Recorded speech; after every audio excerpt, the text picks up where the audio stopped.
Today's conveyancing clients expect speed, clarity, and frequent updates. But tight margins and rising client expectations put pressure on conveyancing practices. With smart automation and clear workflows, Leap helps conveyancing teams spend less time on admin and more time supporting their clients. Learn more at leap.co.uk.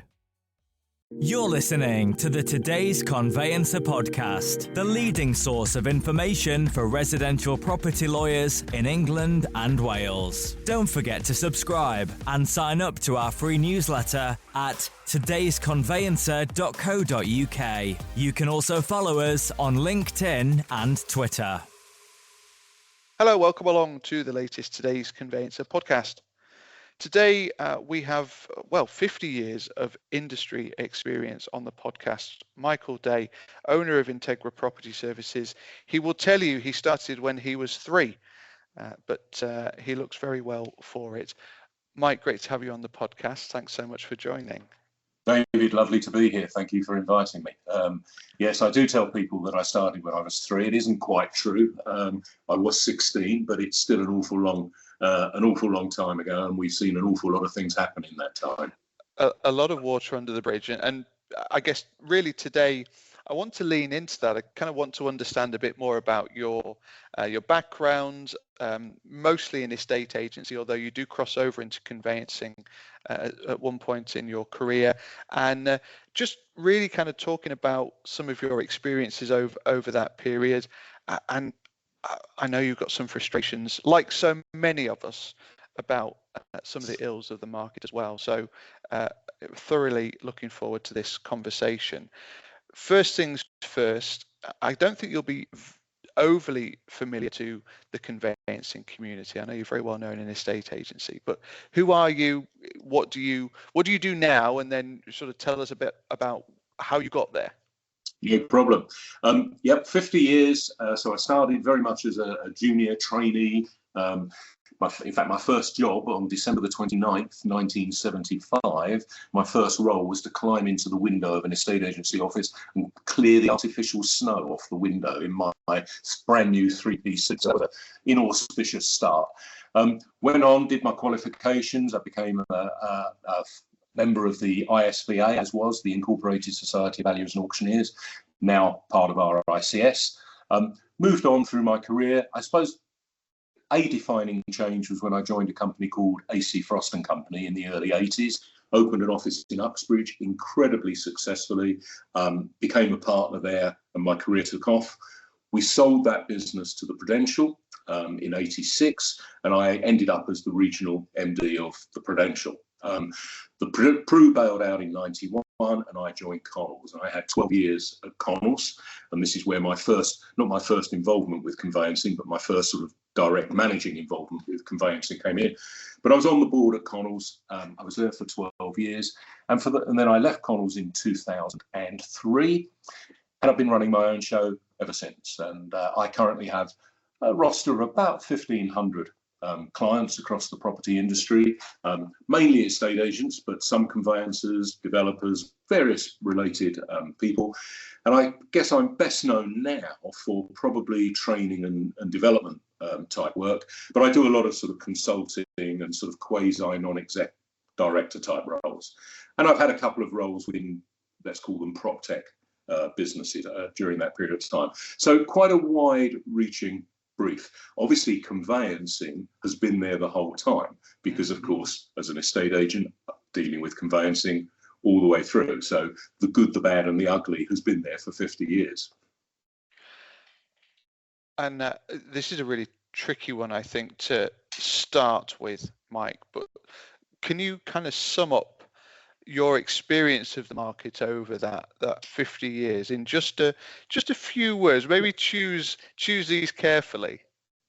Well, I think the most disappointing thing is that we haven't made as much progress on certain aspects, like pulling things together as much as we should have done, and of course speeding things up, because it's in reality it's got an awful lot slower. So that's the disappointment.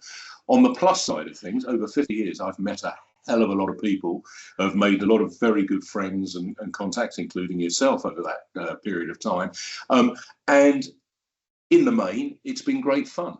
Of course, one's had to deal with the public, so there is always that side to it as well. But nevertheless, it's a people business, and that's really what keeps me going.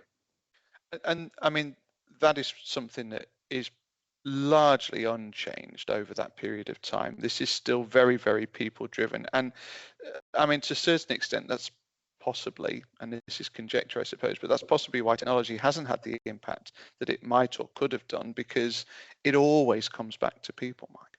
Yes, it does. Technology has made differences, of course it has, along the way. I mean, over my career, we've seen the emergence of the internet. Imagine that. That which was, it's only 30 years ago, that we sort of first started seeing the internet. At Connells, I was on the board of directors when we set up Rightmove in 2000. So, it's not lifetimes ago, this stuff, it's relatively quick. But I do think we're about to see, and are beginning to see already, the biggest changes, and that will come through the use of AI. So the technology that has been, if you like, software-based and whatever, has all been different. It's all been a question of, can you integrate it and bolt it together and whatever else. That is going to rapidly change now with the development of AI and the ability for AI to humanize large parts of the heavy lifting of the processes. It won't do away with people, but it may well do away with some of the things that they do in terms of reading documentation, onboarding of clients, a lot of the sort of what I would describe as more sort of routine things. Certainly AI will be able to rattle through that very quickly.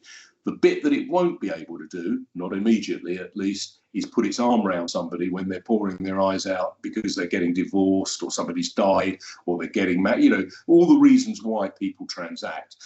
That's still a human element. But hopefully what it will do is it'll free people up to do that better as well, so that we end up with a faster, smoother result where people get paid better, but we deliver greater service and greater results. I've said on this podcast, and I've said it to a number of people as well, I've got past this concept of AI taking my job. I'm not concerned about that. What I am concerned about, though, and what I think people should be very cognizant of, is that the people that use AI better than me will take my job. Yeah, there is no doubt that, as with everything, you'll get early adopters, fast followers, and then laggards, basically, and then people who go, what the hell was that?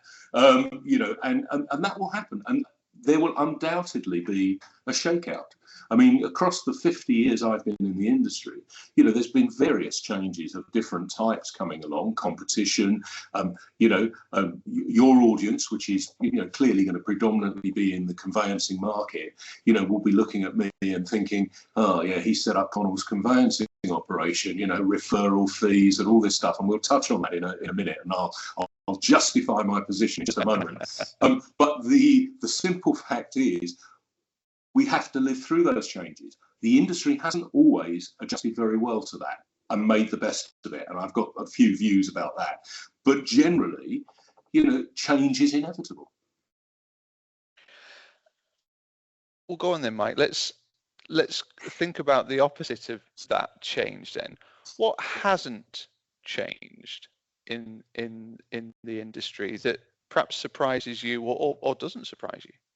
Well, I think if you think of the conveyancing process, the catalyst, the first port of call, remains largely the estate agent, because people go to the estate agent either because they're looking for a property or because they've got to sell a property or dispose of a property. So the agent remains the sort of catalyst for the thing, which is why at Connells we went into conveyancing, because we had the opportunity of grabbing the customer. And indeed now you're getting complaints about conditional selling from mortgage brokers and things, because the agent captures the customer and gets to them before the individual mortgage broker. That's competition.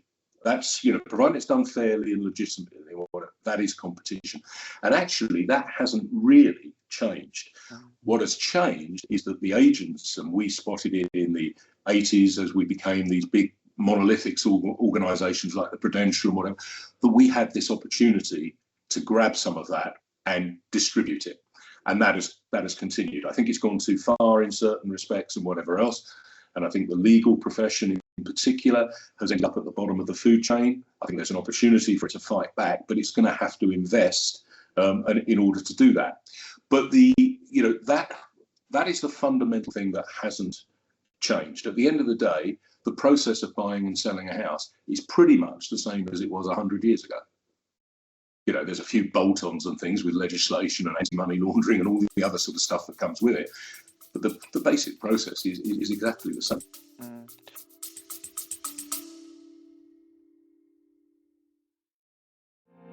This episode is sponsored by Compass. Compass removes SDLT exposure for conveyancing firms with a fully outsourced, indemnity-backed service. We take responsibility for SDLT calculations and HMRC submissions, not your team. Clear accountability and complete confidence on every transaction. Find out more at compass.tech. I sense, and you talk about the fact that change is coming and there are opportunities for conveyancers, and I 100% agree. If we can get to a point where we are instructing at the point of listing, which it feels like there's some real impetus behind, that potentially could change that dynamic, couldn't it? I don't think it'll change the dynamic. It will certainly change the process. 25 years ago, when we set up Connells conveyancing operation, that is exactly what we did. We used to, when we took a property into the market, we instructed a lawyer to act for the seller. So that was exactly what happened. Now, we did it because we were capturing the customer, and bluntly, we were getting a fee out of that arrangement and whatever. We were effectively doing the marketing for the lawyer. We were, instead of them advertising in the yellow pages or something, as it was then, we were doing that for them and setting the thing up. We were doing the onboarding for them. The byproduct that we hadn't immediately realised, I've got to be perfectly honest, was that a transaction took 13 weeks at that time. Gosh, wouldn't that be lovely? 13 weeks at that time. We noticed very rapidly that our transactions took 10. Now, if you're a business like an estate agency, you have a pipeline of business, as does a conveyancer, and we were turning our pipeline every 13 weeks, so 4 times a year. By reducing that to 10, it turned our pipeline 5 times a year. That put £8 million on our bottom line the following year. That was the difference it made. And here we are, 25 years or so later, still talking about, wouldn't that be a good idea? And it's fragmented, and we've had the consultation now from the government. We obviously await the outcome on home buying process and material information and all this sort of stuff. Great, but let's see what comes out of it. Unless it's mandated, it'll remain fragmented. I mean, you talk about the success that you had by bolting the conveyancing onto estate agency, and of course, it's a reasonably well-trodden path, but it hasn't developed in the way that it could or perhaps should have done. I mean, £8 million is, not to be sniffed at. No, and they've still got that, of course, because, what Connells did, just to give you a little bit of a history lesson on this, Countrywide was the first firm into conveyancing on scale, but they bought conveyancing operations, and so they owned the means of production, if you like. We took a look at this because we were a major competitor of Countrywide at the time. We took a look at it and said, well, we like this idea of, bolting the conveyor, but we don't want to own it. So we panelled it. We created panels, and we had some major firms as part of our panel, and we controlled it and whatever else, but we didn't own it. That way, when the market, as it does from time to time, drops or whatever, and the volumes go, we weren't left with, office blocks full of people twiddling their thumbs. That was the lawyer's problem, not our problem. So it worked much better for us. We did subsequently acquire a conveyancing firm, Conveyancing Direct, still owned by Connells down on the south coast. And that enabled us to have some in-house production, but it certainly wasn't the bulk of what we were doing.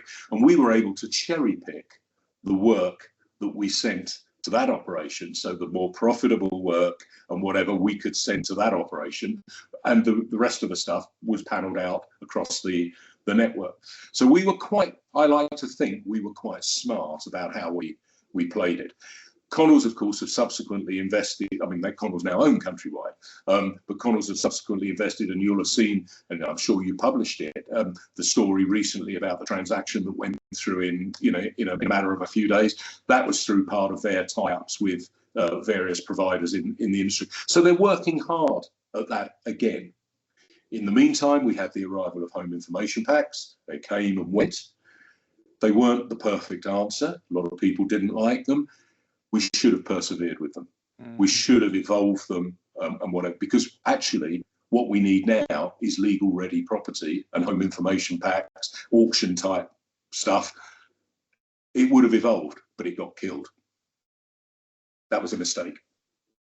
And a completely different podcast, Mike. I mean, HIPS, we can probably talk about that for the rest of the afternoon. Let me go back to referral fees.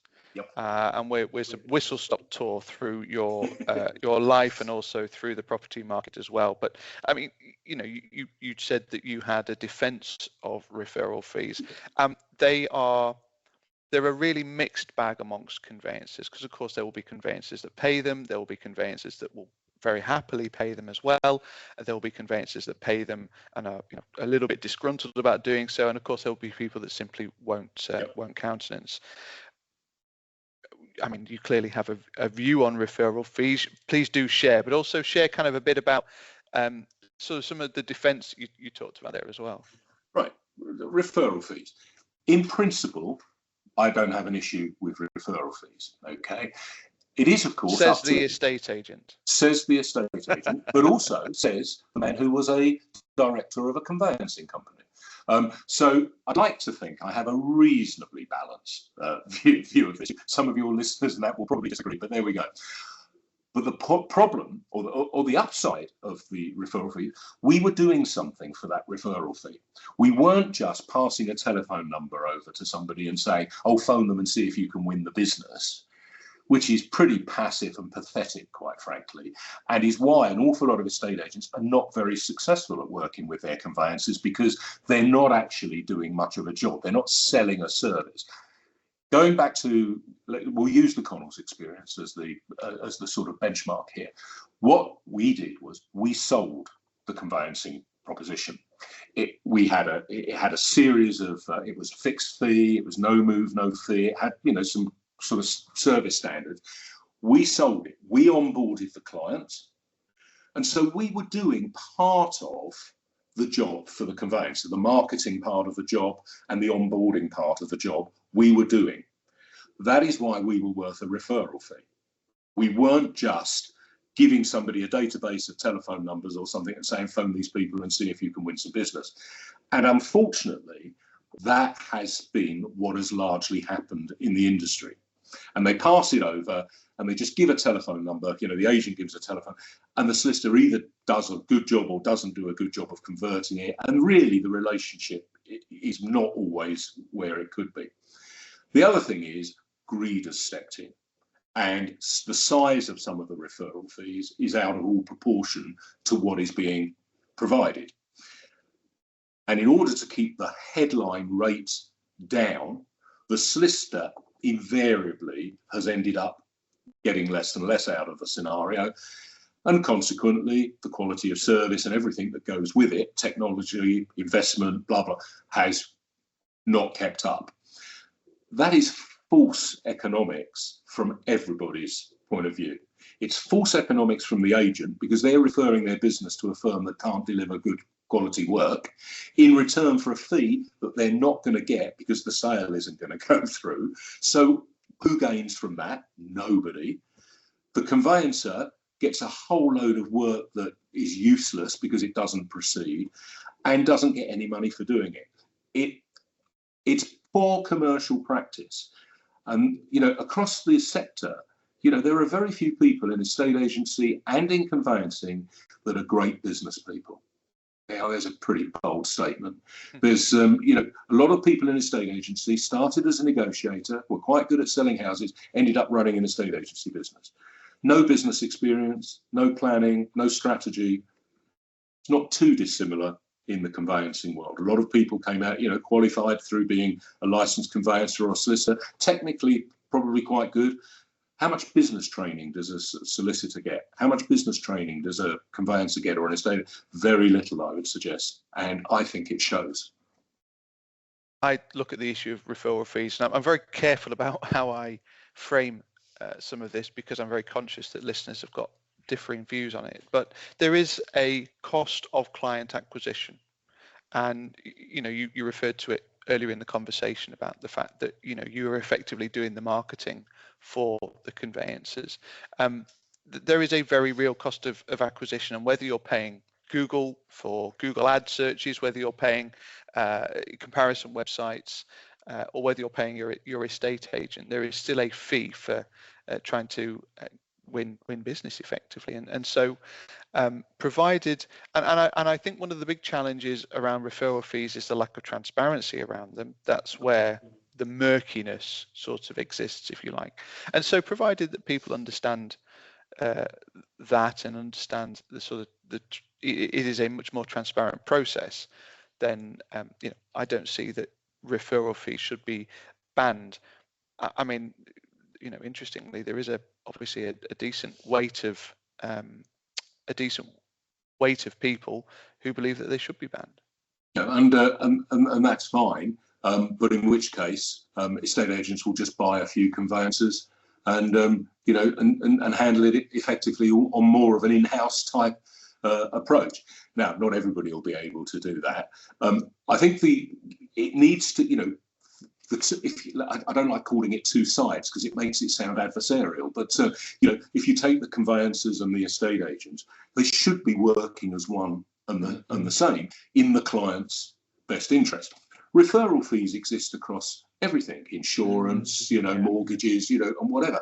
Nothing, no issue. Transparency is, of course, key, and that clearly isn't always as where it should be. And I'm for full transparency on all of this stuff.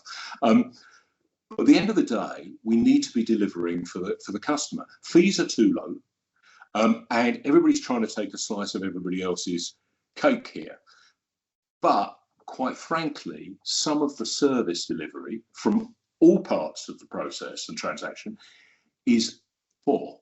If I go back 20, 30, 40, 50 years dealing with the local solicitor above the fish and chip shop, I'd get a better service out of that guy or girl there dealing with small volumes, localized and whatever else, than you do now out of some really quite big, slick operations.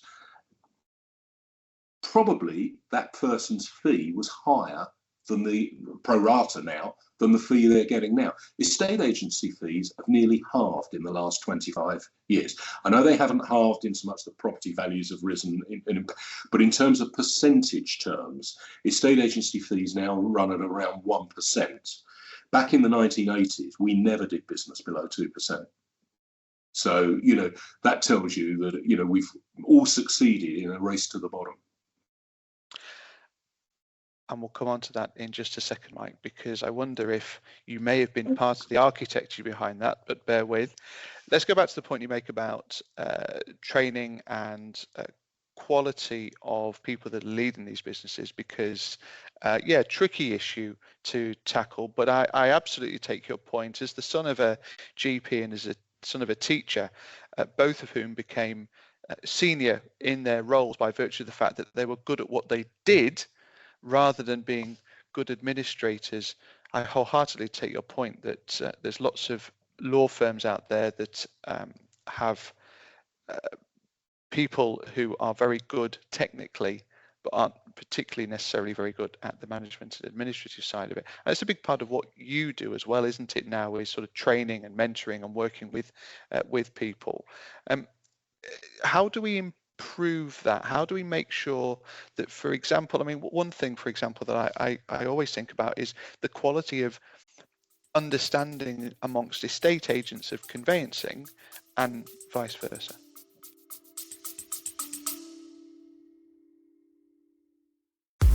Say hello to Moneypenny.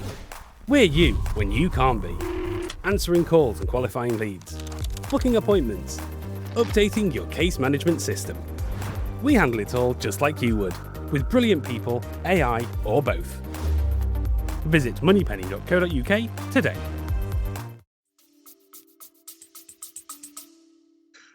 I think taking the business side, of course, deregulation and that came along whenever it was 18 years ago.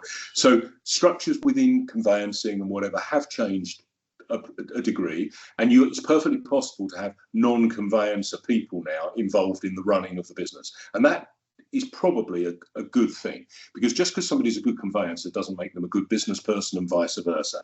The same in estate agency. So, you want the best person for whatever the role is in the organisation. But there is still an awful lot of people that have come up through the ranks. That has some benefits through knowledge and understanding of what's going on at the front desk, as it were. But I, for example, when I was 40, so 25 years ago, I put myself through an MBA. So I was on the board at Connells. I did an MBA in my spare time. That transformed my business career, transformed my thinking. It gave me a wider sort of view on how things work. And 3 years later, I set up my own business. So it probably acted as a catalyst for that. So I think people need to look at surrounding themselves with the best people and making sure that they're giving those people the room and whatever to do whatever that role is. I do a lot of work in training and development and whatever, both management, sales and compliance, mainly in the estate agency sector, but on the people side with management and things, that could be in, quite frankly, in any sector. And of course there are firms that are doing this. Of course there are out there, but there's an awful lot that aren't. And I would say, I can tell you that within the estate agency world, I'm not sure what the figure might be within conveyancing, but I would say that 80% of estate agents do not have a business plan. So they would have started January the 1st this year thinking, I wonder what this year is going to be like, and I wonder how it's... Only 20% have a plan, a budget, some objectives, and a monitoring against it. It wouldn't surprise me that if you took conveyancing as a whole, the picture is not too different. Of course, the big boys are going to have, that's in place. But as you take it down the pyramid, as it were, it wouldn't surprise me that a lot of small firms are just turning up and hoping that this week is better than last week. We'd have a bit of a meander through property and your history. It would be remiss of us not to talk about Rightmove and the impact that it has had on the industry as well. I mean, did you at the time anticipate that it might do what it has done? And a reminder for people, of course, Connells, amongst a couple of other estate agencies, were the architects of it, effectively, weren't they? Yeah, it was back in 2000, and Connells were one of the original investors. We bought an 11% stake. It cost us 1.1 million. It was a £10 million startup, and it was the other big estate agency players, Countrywide, Halifax, and the Royal, that were involved. So that wasn't a bad investment, 1.1 million on a business that's now worth over 4 billion. So it was, pretty decent. The vision was a guy called Harry Hill, who was the chief executive of Countrywide at the time. And they owned the name Rightmove, and they were going to use it for their own website. The web was really only just beginning to shape up. In fact, when Rightmove launched, 3/4 of estate agents didn't have their own websites. So, that was the way it is. And we saw it as a way of sort of replacing the local papers, aggregating property. It has, of course, become this beast, this huge monolithic beast. There's some competition there in terms of Zoopla and on the market, but Rightmove still currently dominates, although it's going to have to buck its ideas up, because its technology is, we won't know what's going on behind the scenes, but clearly with AI coming down the pipe, AI searching and this sort of stuff, there may well be some huge changes. What we probably didn't realise was that it would become the first port of call for everything. And so people don't go to estate, even as I said earlier that estate agents were the catalyst for the process. Well, they are in so much they have the house, but actually really it's Rightmove, because people search. There are people, as we talk here, on Rightmove, the property porn viewers, they're searching Rightmove, just dreaming and whatever else, and they go and they find the property through that. And then from there, it may go to an estate agent. So it is going to the estate agent later than it used to. If you went back pre-Rightmove, somebody would have had to have gone into town, wandered around the estate agency offices, or picked up the local paper and phoned them or whatever, to find out what was going on in that town. They can do it all now. All that pre-work can be done online through the major portals. Did we envisage that? Probably not to the degree that it is. Could Rightmove, faced with, because what it has is incredible brand awareness and traffic.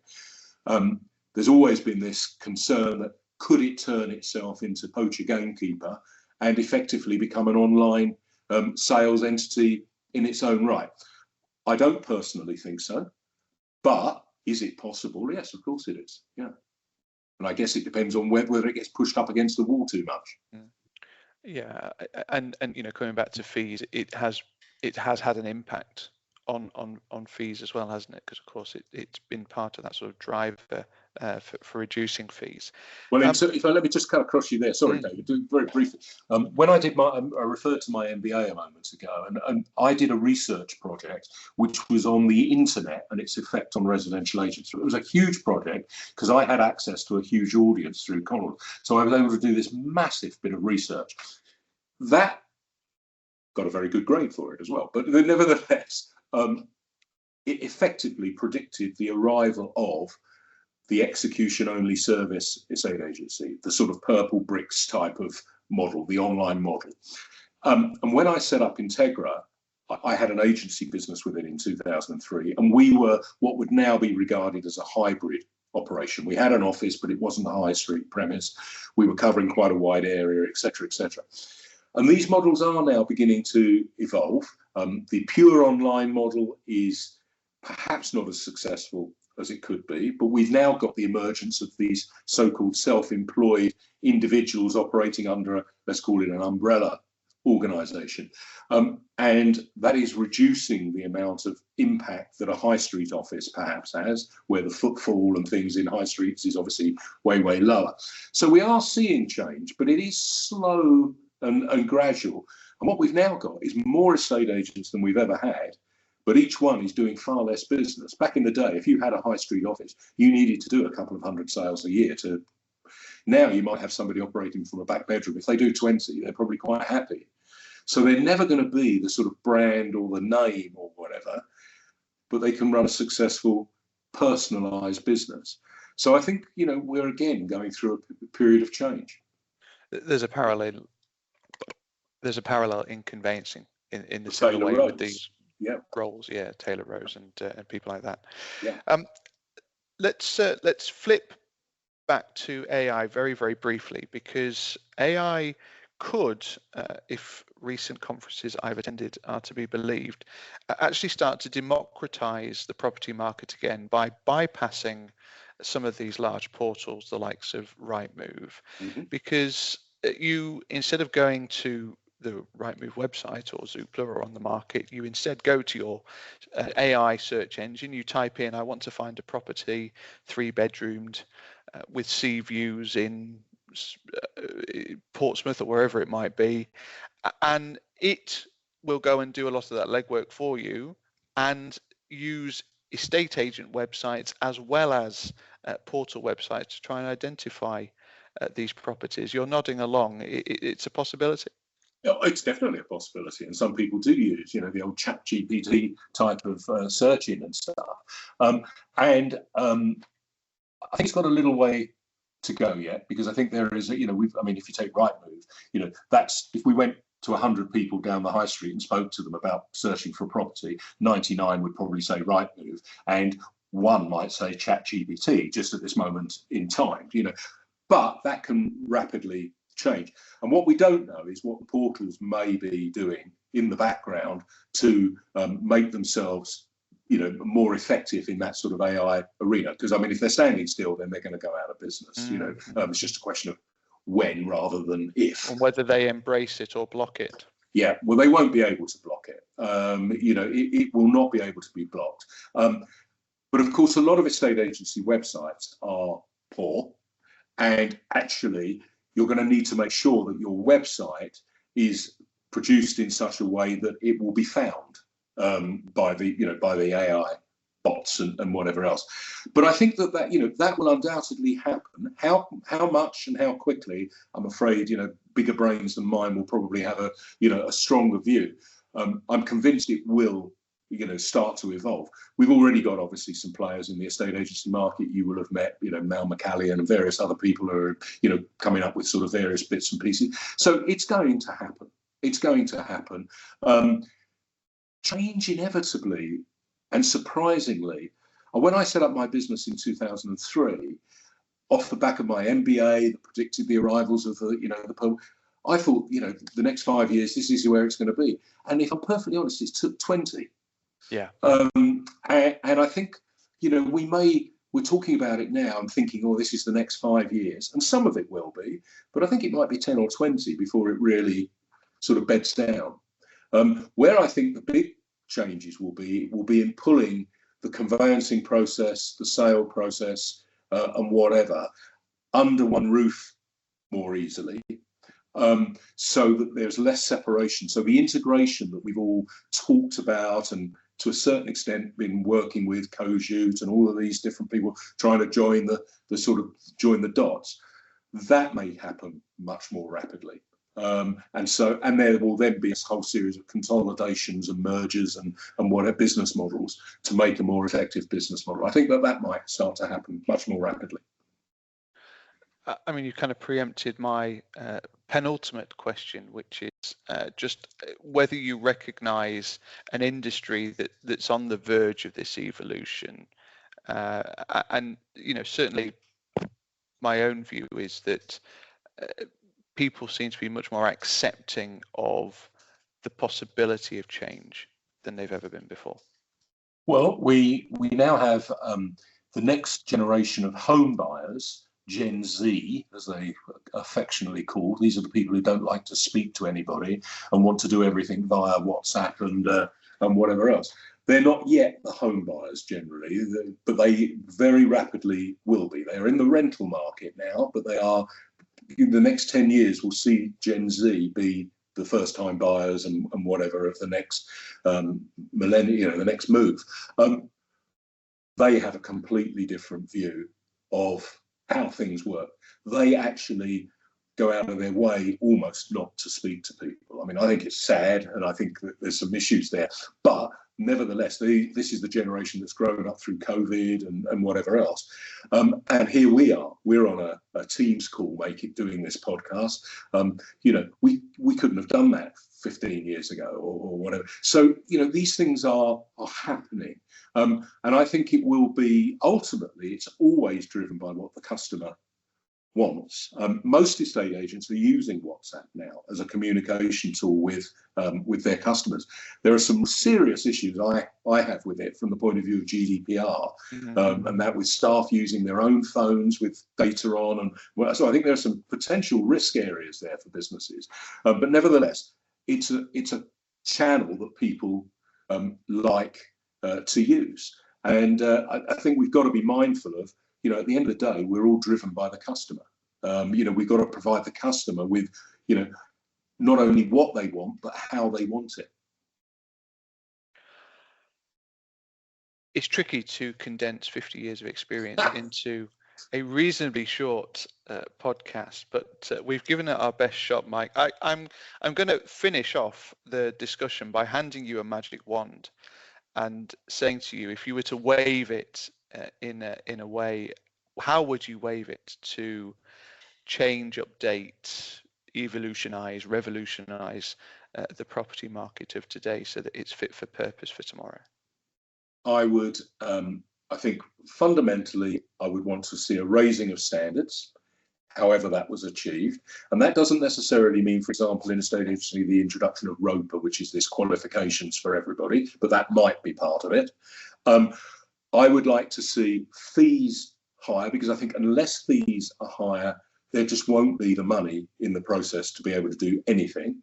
And therefore, some people have got to dig their heels in and say, my fee is at this level. People don't like doing that, because then there's always somebody who'll come along and undercut. So we may need to see some mandation on qualifications. We may need to see some mandation on process, i.e. instructing, for example, conveyancers at the outset of a transaction, in order to force agents and conveyancers to raise their fees and use the money to invest in people, processes, technology. It's too slow at the moment. That change is too slow. And it's too fragmented. It's a cottage industry, you know what I mean? And it's a cottage industry in estate agency. It's a cottage industry in conveyancing. Handful of big players, and then it becomes pretty small fairly quickly. And I'm afraid there will be winners and losers. And that's just the way it is. People have still got to live somewhere. It's a question of how they get there. The public hate the process. It's a necessary evil, and we need to find some better ways of doing it. I have some views, but I probably haven't got all the answers. Well, I've been trying for 50 years. It's been great to have you on the podcast, Mike. Thank you so much for sharing your experience and your insight as well. And I hope people listening have taken a little bit away from today as well. So thanks so much for joining. Thank you very much, David. My pleasure. The Today's Conveyancer podcast is available on your preferred podcast provider. It's also available on todaysconveyancer.co.uk. My thanks to Mike. Thank you as ever for listening, and we'll see you again soon. You're listening to the Today's Conveyancer podcast, the leading source of information for residential property lawyers in England and Wales. Don't forget to subscribe and sign up to our free newsletter at todaysconveyancer.co.uk. You can also follow us on LinkedIn and Twitter.